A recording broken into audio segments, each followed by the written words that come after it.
Olá, meus amigos, que Deus abençoe a todos vocês em nome do Senhor Jesus, abrindo-lhes o entendimento para que possam compreender a palavra de Deus e colocá-la em exercício.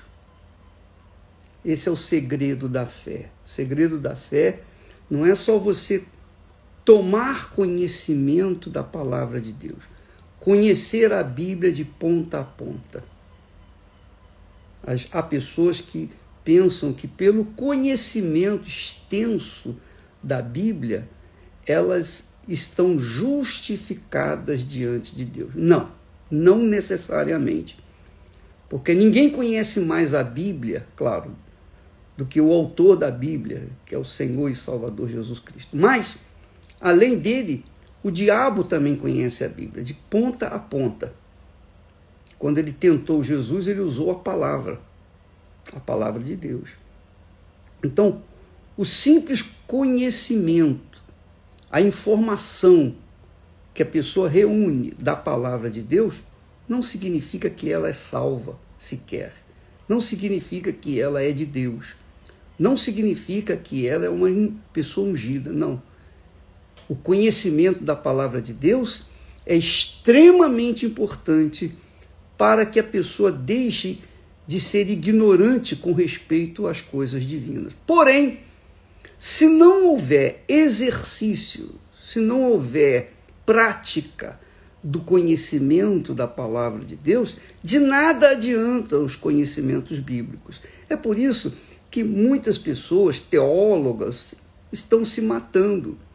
Muitos teólogos que reúnem conhecimentos extensos da Bíblia estão se matando.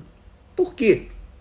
Conhecem a Bíblia, mas por que se mataram? Porque conheciam a palavra e porque não tinham o espírito da palavra, conheciam a letra e porque não tinham o espírito da letra, da palavra, elas não eram de Deus.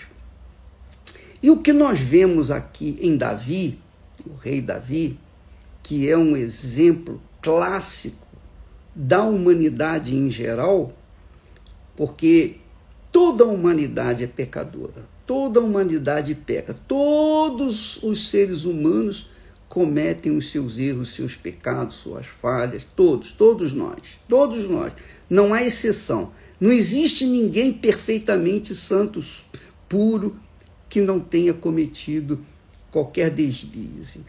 O que faz a diferença, aí é que você tem que entender, o que faz a diferença é o comportamento de cada pessoa que diz que crê em Deus. Por exemplo, Davi, como o rei ungido, ele caiu feio mesmo, mas ele pôde se erguer, se levantar, quer dizer, porque ele ouviu a voz do Espírito Santo. Ele se convenceu, porque é o Espírito Santo quem nos convence do pecado. O Espírito Santo nos convence do pecado. Foi isso que Jesus falou, quando o Espírito Santo vier, ele os convencerá do pecado, do juízo e da justiça. Do pecado, porque não crê em mim. O maior pecado da face da terra é não crer no Senhor Jesus. Então, crer não é conhecer a Bíblia. Crer é praticar a Bíblia. Se você conhece 1% da palavra de Deus, mas pratica esse 1%, então você é salvo. Se você conhece 100% da palavra de Deus, mas não pratica, você então se torna um pecador. Essa é a realidade. E o que nós vemos em Davi é que ele foi convencido pelo Espírito Santo que ele estava vivendo em pecado, que ele estava no pecado e caiu feio. Mas a grandeza de Davi foi a sua humildade. Sim, foi a sua humildade. Ele ouviu a voz de Deus, ele ouviu a voz do Espírito Santo que dizia: olha, você fez o que é errado, rapaz. Você fez isso, fez aquilo. E Davi, então, imediatamente confessou, concordou com o profeta Natã, quando apontou os pecados dele. Ele disse: realmente, eu sou pecador, eu caí em tentação, eu sou esse homem que o Senhor está falando. Então, Davi entra naquele processo de conversão, digamos assim, processo de arrependimento. Como nós falamos da vez passada, arrependimento não é remorso. Remorso é um sentimento. Arrependimento é uma atitude. Não adianta a pessoa ficar com remorso de ter feito uma coisa errada. Isso não resolve. O que resolve é o arrependimento. Então, arrependimento é uma atitude. Primeiro você vê o pecado, reconhece que é pecador. Você vê, olha, isso aí é pecado, eu fiz o que não deveria ter sido feito. Então você deixa o pecado, você odeia o pecado, você abandona o pecado, você vira as costas para o pecado. E isso que se chama arrependimento. Então, Davi, nessa oração do Salmo 51, mostra sincero arrependimento. Ele mostra sincero arrependimento. E ele diz, nós falamos na semana passada, torna a dar-me a alegria da tua salvação.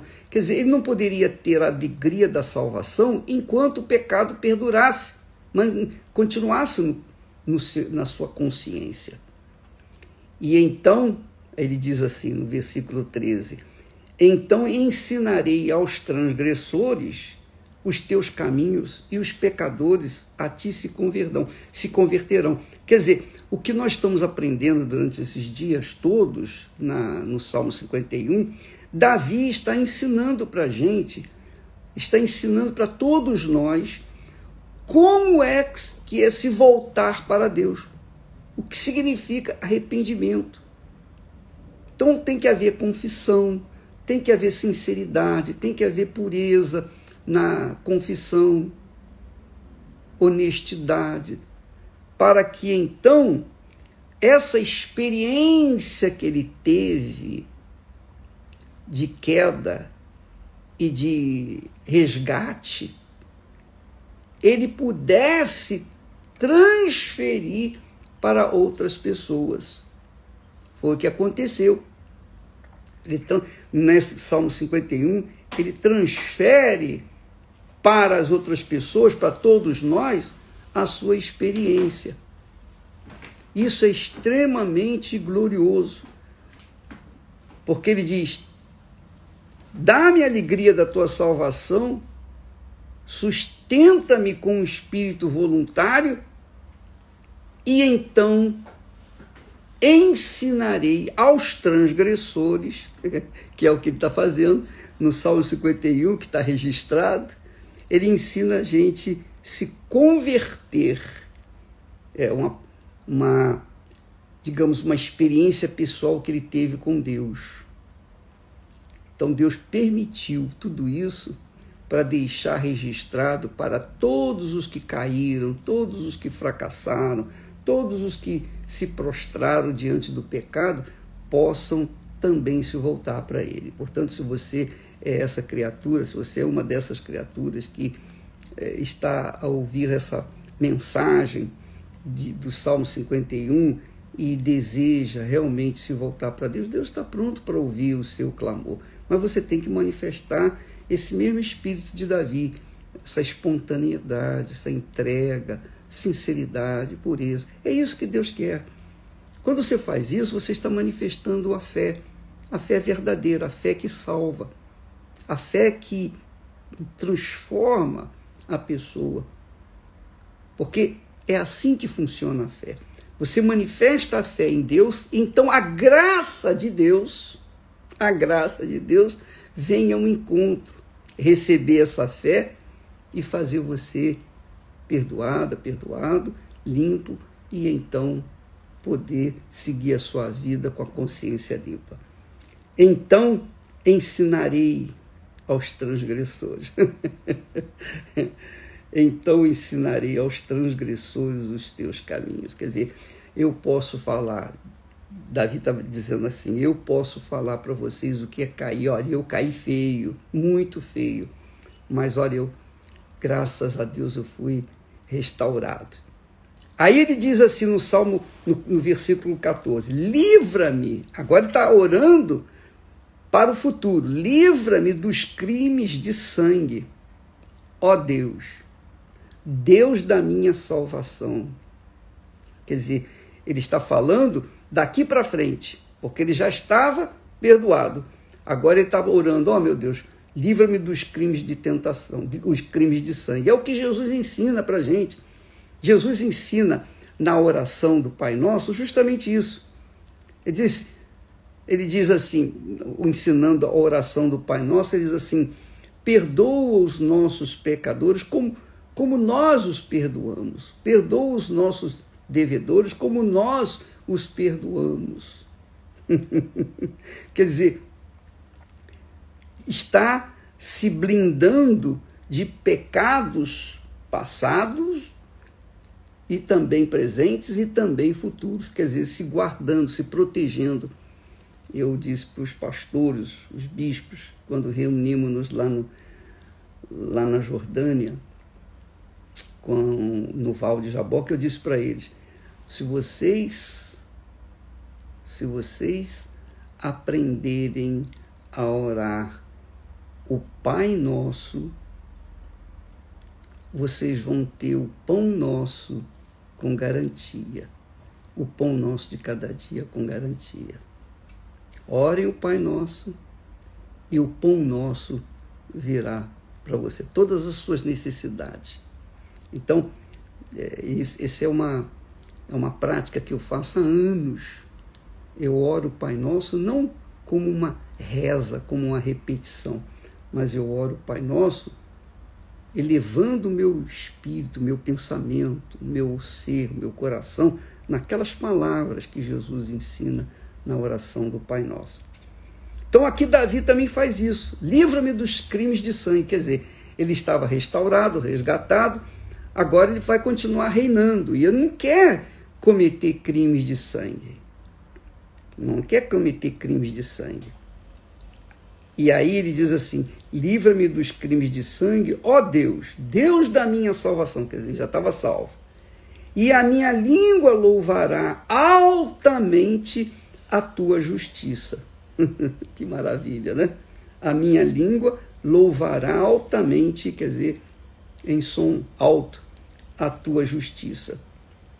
E você sabe que no período da lei, do Velho Testamento, os crimes de sangue envolviam a punição com morte física. Não matarás. Se matares, serás morto também. Era o crime de sangue. Olho por olho, dente por dente. Na lei de Moisés.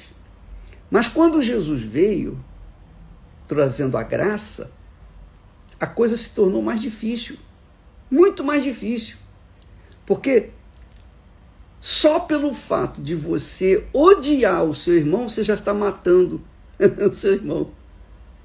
Você vê que nesse período que nós vivemos, que é o período da graça, não há tolerância alguma com respeito ao pecado. Nenhuma, zero. Na lei, você matou, você vai morrer, pronto, você vai pagar o seu pecado. Você mata um animal, o animal vai expurgar o seu pecado.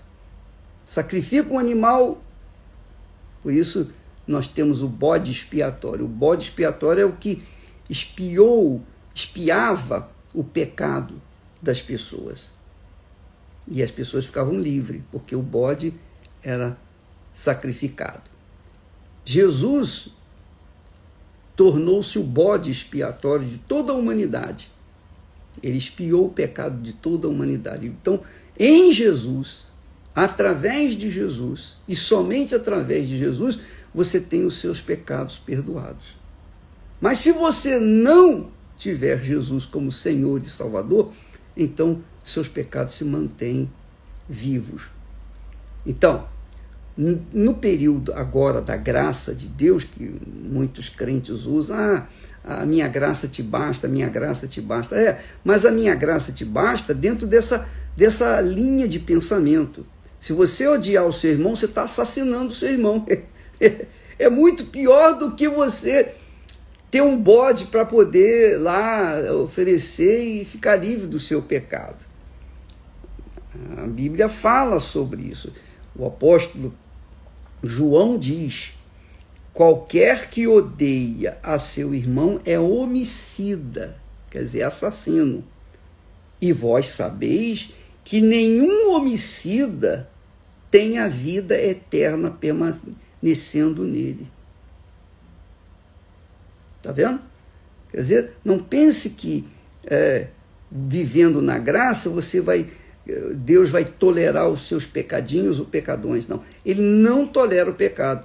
Então, se a pessoa odiar só pelo fato de odiar alguém, um irmão, você já é assassino. É a mesma coisa que Jesus falou. Se olhares para uma mulher com má intenção, você já caiu com ela, já se prostituiu com ela, já adulterou com ela, só em olhar. Veja que na lei era mais fácil se ver livre dos pecados do que na graça. Porque na graça de Deus, nós temos que ter sinceridade na nossa fé. A gente tem que ter sincero. A gente pode falar assim: ó Deus, eu perdoo, mas se você não perdoa do coração, se você não perdoa de verdade, se você não perdoa, então você continua no pecado. Isso é na graça. Mas na lei, no período da lei, a lei de Moisés, se você cometeu o pecado e ofereceu um animal, um sacrifício, pelo seu pecado, você está perdoado.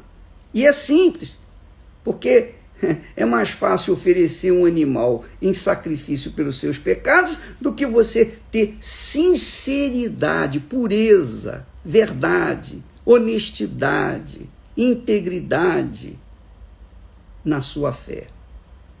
Porque a fé não é simples assim como muitas pessoas acham. A pessoa tem que ser sincera. E a coisa mais difícil que existe dentro das igrejas, especialmente as igrejas evangélicas, é a sinceridade. Você vê que Jesus encontrou nos sacerdotes, nos judeus, nos escribas, naqueles que viviam, trabalhavam para Deus no templo, ele encontrou o quê? Hipocrisia. E para estes, Jesus disse: ai de vós, raça de víboras. Jesus disse: ai de vós, raça de víboras. Raça de víboras. Jesus chamou-os de raça de víboras. E os condenou, está lá escrito, ao inferno. Já estão condenados. Já estavam condenados. Então não é pelo fato deles serem sacerdotes, terem um ofício dentro do templo, que eles eram livres do pecado do inferno. Não, eles carregavam um pecado ainda maior, porque eles faziam as suas ofertas falsas, achando que estavam ludibriando a Deus, enganando a Deus. Então, dentro das igrejas evangélicas existe muita hipocrisia, muita gente que se diz de Deus, convertida, cristã, mas que odeia o seu irmão, tem mágoa, guarda mágoa, etc. E o fato de odiar um irmão já é suficiente para ser condenado à morte eterna, porque está aqui escrito: qualquer um que odeia seu irmão é homicida. E vós bem sabeis, que nenhum homicida tem a vida eterna permanecendo nele. 1 João 3,15. Então, minha amiga e meu amigo, Davi ensina a gente como se voltar para Deus, no Salmo 51. Como colocar o coração no altar, como se entregar de verdade, porque Deus é Espírito e conhece os pensamentos nossos, as nossas intenções. Ele conhece as nossas pretensões. Ele conhece as profundezas de cada um de nós. Não adianta eu falar para vocês uma coisa, mas dentro de mim ter outra coisa diferente que desagrada a Deus. Eu não posso esconder meus sentimentos, minhas profundezas, meus pensamentos de Deus. Eu posso escondê-los de todo mundo, menos de Deus. Muito legal isso, né? Então, quando uma pessoa é sincera, é franca, é transparente, quando a pessoa não usa dos seus artifícios, da sua sabedoria para tentar se justificar e coloca em pratos limpos diante de Deus, oh meu Deus, eu sou assim, eu sou errado, eu sou falho e tal, tal, tal, ela recebe o perdão porque ela manifesta a fé. Ela manifesta uma fé prática, uma fé que salva, porque ela está colocando toda a sua vida nas suas palavras. Davi colocou toda a sua alma, todo o seu coração neste Salmo 51, o Salmo de salvação, o Salmo que ensina a gente a voltar à comunhão com o Deus Altíssimo. Muito importante isso. Aí ele diz assim: abre, Senhor, os meus lábios, e a minha boca entoará o teu louvor. Abre os meus lábios, conduz os meus lábios. Os meus pensamentos, obviamente, está indiretamente ligado aqui. Abre, Senhor, os meus lábios, e a minha boca entoará o teu louvor. Pois não desejas sacrifícios, senão eu os daria. Davi era rico, era rei. Ele tinha todos os animais à sua disposição. Então ele podia oferecer todos os animais que quisesse para Deus e ficaria livre do seu pecado. Mas não. Nenhum animal poderia ou teria a sua morte, o seu sacrifício eficiente, eficaz para pagar o pecado de Davi, porque o pecado dele estava dentro da sua alma, dentro do seu coração.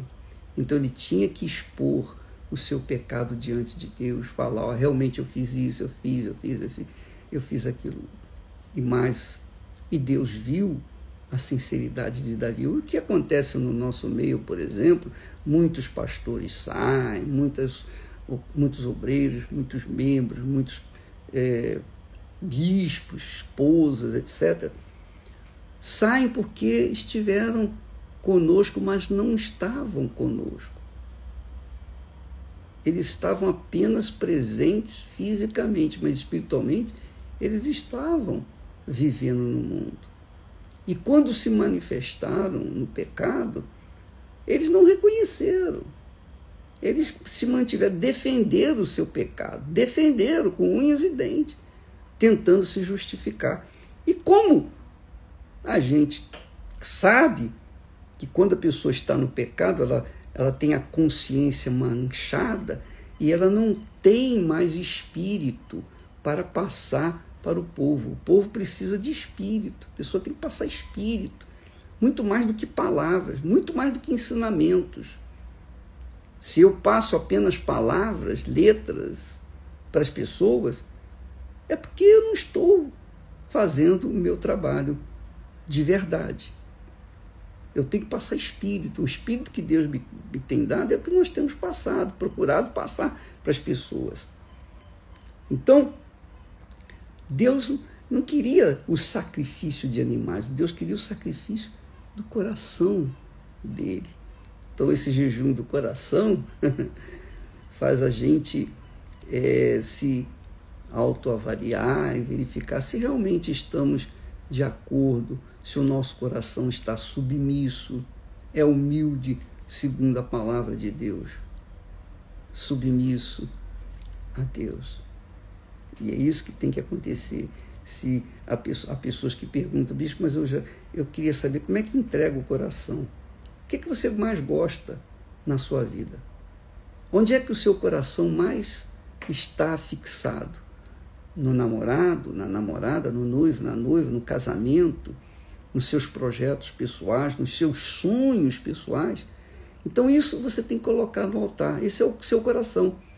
Porque onde estiver o seu tesouro, aí estará o seu coração. Foi o que Jesus falou e ensina. Então, se você tem o seu coração no seu noivo, na sua noiva, na sua da reputação, você tem o seu coração na sua vaidade, o seu coração nas coisas desse mundo, então você tem que colocar no altar, porque você ainda não conhece Jesus. Não conhece Jesus. Você pode até ter ouvido falar dele, reunir vasto conhecimento a respeito da história dele, mas não o conhece pessoalmente. E isso só é possível quando a pessoa recebe o Espírito Santo. Só quando ela tem o Espírito Santo é que ela apresenta a Deus um coração sincero, puro, verdadeiro. Porque então o coração dela é humilde, submisso ao próprio Deus, como foi o caso de Davi. Então ele diz: pois não desejas sacrifícios, senão eu te os daria. Tu não te deleitas em holocaustos. Nós vamos falar isso amanhã, porque o nosso tempo aqui já está se esgotando, tá bom? Que Deus abençoe a todos. Aliás, não se esqueça, dia 22,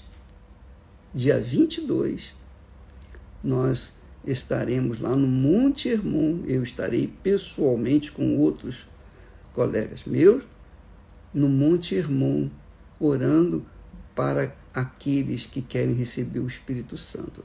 Nós vamos transmitir essa oração, esse clamor do Monte Hermon para todas as pessoas que desejam viver uma vida de acordo com Deus, que querem submeter o coração, a sua vida, o seu futuro, quer comprometer, pessoas que querem comprometer todo o seu futuro, colocando suas vidas no altar, Monte da Transfiguração, o Monte Hermon.